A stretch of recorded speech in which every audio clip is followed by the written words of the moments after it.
بسم اللہ الرحمن الرحیم الحمدللہ رب العالمین الصلاة والسلام علی اشرف الانبیاء والمرسلین محبوب رب المشرقین والمغربین جد الحسن والحسین ابی القاسم محمد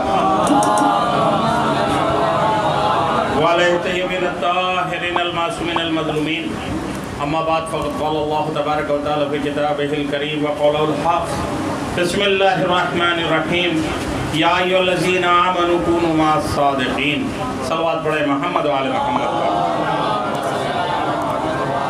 خالق کائنات مالک کون و مکان اپنی محبوب کتاب قرآن کریم میں ارشاد فرما رہا ہے یا ایھا الذین آمنوا اے ایمان لانے والو کونوا مع الصادقین سچوں کے ساتھ ہو جاؤ۔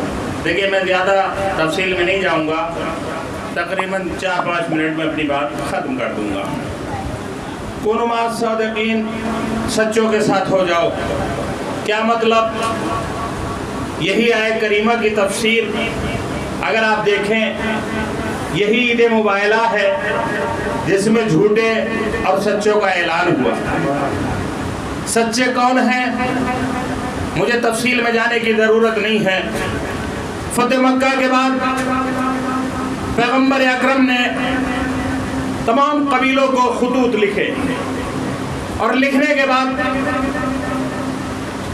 تمام خطوط کے جواب آئے، کچھ نے اسلام قبول کیا، کچھ نے اسلام قبول نہیں کیا۔ ٹیکس کے نام پہ جزیہ بعض نے قبول کیا، بعض نے قبول نہیں کیا۔ پیغمبر اکرم نے یمن کے برابر میں نجران ایک بستی تھی، وہاں پر عیسائیوں کے ماننے والے جناب عیسیٰ کے ماننے والے عیسائی پادری وہاں پر تھے، خطوط لکھے گئے۔ وہاں سے تقریباً 70 آدمی آئے، ایک وفد کی شکل میں، ایک گروہ کی شکل میں، ایک لشکر کی شکل میں۔ اور وہ جب مدینے آئے، آنے کے بعد انہوں نے کہا، اور وہ جب آئے تھے تو یہ تصور لے کر آئے تھے کہ جس کی طرف سے خط آیا ہے وہ کوئی بادشاہ ہے، جس نے اعلان نبوت کیا ہے، اسلام کی دعوت دی ہے، وہ کوئی بہت بڑا حاکم ہے۔ لہذا وہ شاہانہ لباس پہن کر آئے تھے۔ جیسے 70 افراد آئے تو پیغمبر اکرم نے ان کی طرف دیکھا بھی نہیں، مختصر بالکل، پیغمبر اکرم نے ان کی طرف نگاہ بھی نہیں کی۔ جب نہیں دیکھا تو ان لوگوں نے تعجب سے کہا کہ یہ شخص وہ ہے جس نے ہمیں دعوت دی ہے لیکن ہم سے بات کرنے کو بھی تیار نہیں ہے، آخر کیا وجہ ہے؟ یہ لوگ مدینے میں چاروں طرف پوچھ رہے تھے کہ اتفاق سے مولا کائنات کے پاس گئے اور جانے کے بعد کہا کہ یہ واقعہ ہمارے ساتھ ہوا، ہم اتنی دور سے آئے، عجیب معاملہ رہا ہوگا۔ ذرا تصور کیجئے آپ، مدینے کے اندر پیغمبر اکرام کا اخلاق، مکے میں اس کے بعد مدینے میں پیغمبر اکرم کا اخلاق بہت زیادہ مشہور تھا، یعنی پیغمبر نے اپنے اخلاق سے اپنی پہچان بنائی تھی۔ اب یہاں پر جب یہ لوگ آئے تو ان سے پیغمبر اکرم نے بات نہیں کی۔ مولا کائنات نے جب ان کے لباس کو دیکھا، ان کی شکلوں کو دیکھا، کہ تم ملنے کس سے گئے تھے؟ کہ جب ہم چلے تھے تو ہمارے ذہن میں ایک تصور تھا کہ کسی بادشاہ کے سامنے جا رہے ہیں۔ مولا کائنات نے مختصر یہ کہ ان سے کہا کہ اپنے سادے لباس پہنو۔ اس لیے پیغمبر اکرم نے یہ واضح کر دیا کہ دیکھو کبھی بھی لباس کو عزت مت دینا، سمجھ رہے ہیں؟ یعنی سب کو بہرحال سب نے ایک نارمل لباس پہنا، پیغمبر اکرم کے نزدیک پہنچے، پیغمبر اکرم نے گلے سے لگایا، پوچھا پرسان حال، جو اخلاق بنتا تھا۔ وہی لوگ تعجب سے دیکھنے لگے کہ کل آئے تھے تو بات کرنے کو کوئی تیار نہیں تھا، آج آئے ہیں تو اتنا استقبال۔ بہرحال سمجھ گئے کہ ہماری غلطی تھی، ہم نے دنیا کو نظروں میں رکھ کے پیغمبر کو سمجھنا چاہا تھا۔ مختصر یہ کہ بات چیت ہوئی، مناظرہ ہوا. دیکھیں مباہلے سے پہلے مناظرہ ہوا ہے، مباہلہ بعد میں ہوا ہے. پر 70 آدمیوں نے سوال جواب ہوتے رہے. آخر بات یہاں پر آئی کہ آپ جناب عیسیٰ کو کیا مانتے ہیں؟ پیغمبر اکرم نے کہا ہم اللہ کا نبی مانتے ہیں، ان کو ہم اللہ کا نبی مانتے ہیں. کہنے وہ تو اللہ کے بیٹے ہیں. بہرحال پوری تفصیل میں نہیں جاؤں گا. تو کب وہ اللہ کے بیٹے ہیں یا کوئی مثال دیجیے بغیر باپ کے کوئی دنیا میں آیا ہو؟ تو پیغمبر اکرم نے کہا اگر عیسیٰ باپ ہے تو سب سے پہلے آدم باپ ہے، اللہ ہے. اگر عیسیٰ اللہ کے بیٹے ہیں تو پھر جناب آدم کے لیے کیا کہو گے جن کے نہ ماں ہے نہ باپ ہے؟ بہرحال یہاں پہ بات نہیں بنی. ان لوگوں نے بہت اصرار کیا نہیں وہ اللہ کے بیٹے ہیں، اللہ ہے، بعد نے نظریہ دیا کہ اللہ ہے، بعد نے اللہ کا بیٹا ہے. مختصر یہ کہ بات نہیں بنی. جب یہاں پہ 3 دن کے بعد یہ مناظرہ، پہلے مناظرہ ہوا، اس کے بعد یہاں پہ مباہلہ ہوا. اب طے یہ پایا کہ اگر آپ صادق ہیں،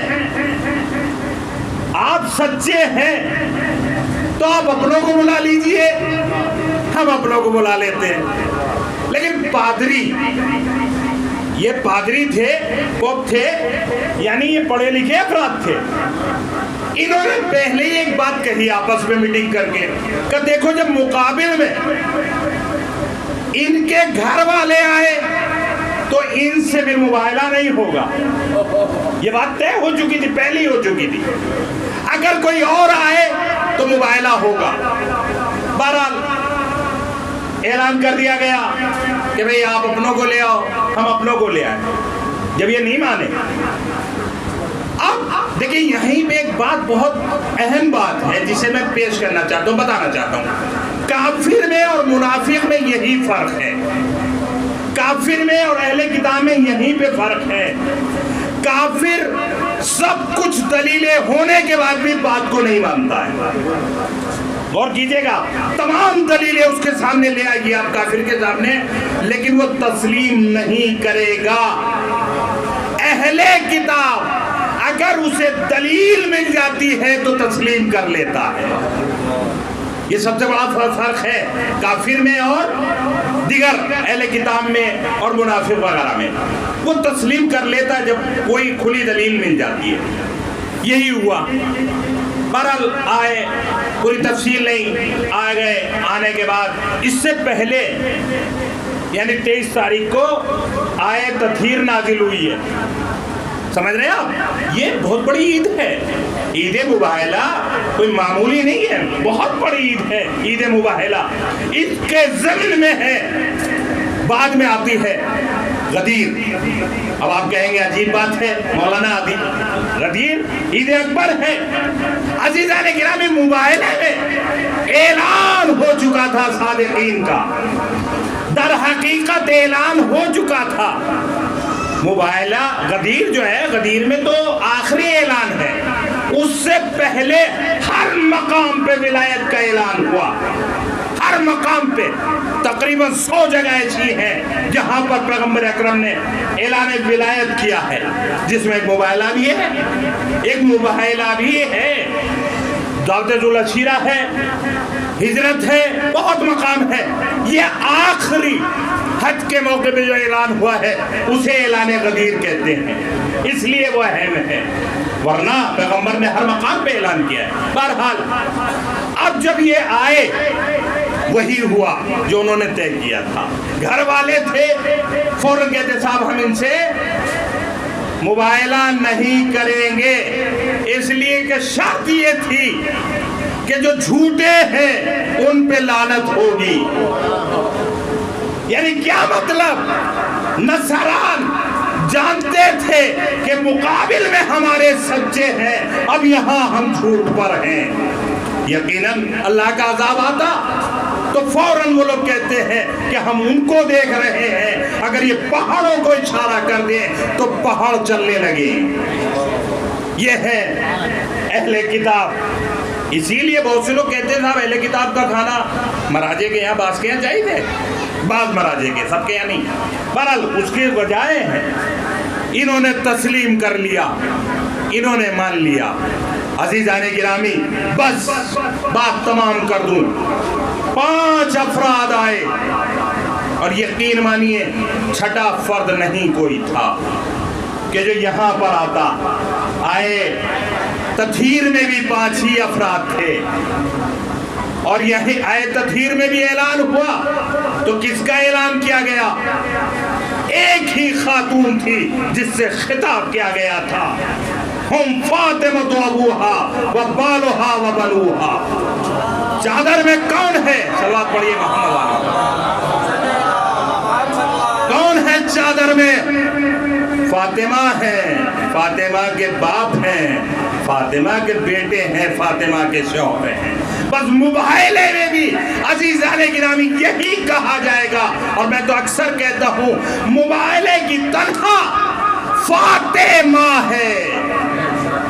آپ ذرا غور کریں، میں فاطمہ نہیں کہہ رہا، میں فاطمہ کہہ رہا ہوں۔ اب غور کیجئے، تنہا فاتح جو ماں ہے وہ فاطمہ ہے۔ اے تطہیر کا مصداق فاطمہ، مصداق، مرکز، حیثیت جو فاطمہ کو حاصل ہے وہ کسی کو حاصل نہیں ہے، اور مباہلے کی تنہا فاتح فاطمہ ہے۔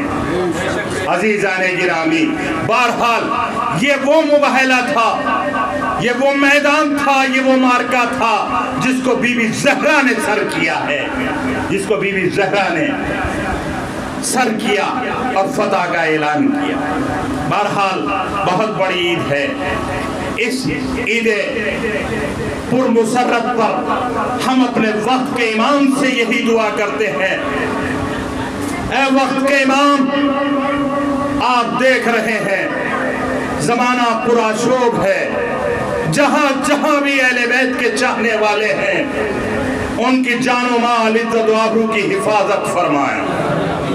اے پروردگار، تجھے واسطہ محمد اور آل محمد کا، تجھے واسطہ پنجتن پاک کا، جہاں جہاں بھی مومنین ہیں ان کی جان و مال کی حفاظت فرما۔ میرے معبود ان کی عزت و آبرو کی حفاظت فرما۔ میرے معبود جو پریشان حال ہے ان کی پریشانیوں کو دور فرما۔ جو بھی پریشان حال ہے، بیمار ہے، انہیں شفا کاملہ عطا فرما۔ میرے معبود جو مقروض ہے ان کا قرض غیب سے ادا فرما۔ میرے معبود جو بے اولاد ہے ان کو اولاد نرین عطا فرما۔ میرے معبود جو بھی جس کی دلی حاجات ہے، جائز تمنا ہے، انہیں پورا فرما۔ تمام مومنین نے حاضرین کو جلد سے جلد حج و زیارت کی توفیق عنایت فرما۔ میرے معبود تو جانتا ہے، تمام کے دلوں سے تو واقف ہے۔ میرے معبود جو بھی تیرے راستے سے بھٹکے ہوئے ہیں انہیں رائے راست پہ ہدایت فرما۔ میرے معبود پرچم اسلام کو سربلند فرما، پرچم کفر کو سرنگو فرما۔ میرے معبود یقیناً ہمیں اپنے وقت کے امام کی معرفت نہیں ہے، اے میرے پالنے والے ہماری معرفت میں اضافہ فرما۔ میرے معبود زمانہ پرآشوب ہے، حالات تم ہم سے بہتر جانتا ہے۔ میرے پروردگار جہاں جہاں بھی مومنین ہیں ان پہ اپنی رحمت، نعمت، برکت نازل فرما، اور حجت آخر کے ظہور میں تاجیل فرما۔ ہم کو ان کے امان و انصار میں شمار فرما۔ ربنا تقبل منا انت السمیع العلیم۔ کل صبح تقریباً 8:30 بجے ایک مجلس ادا منعقد کی جائے گی، جمعرات، معاف کیجیے گا، جمعرات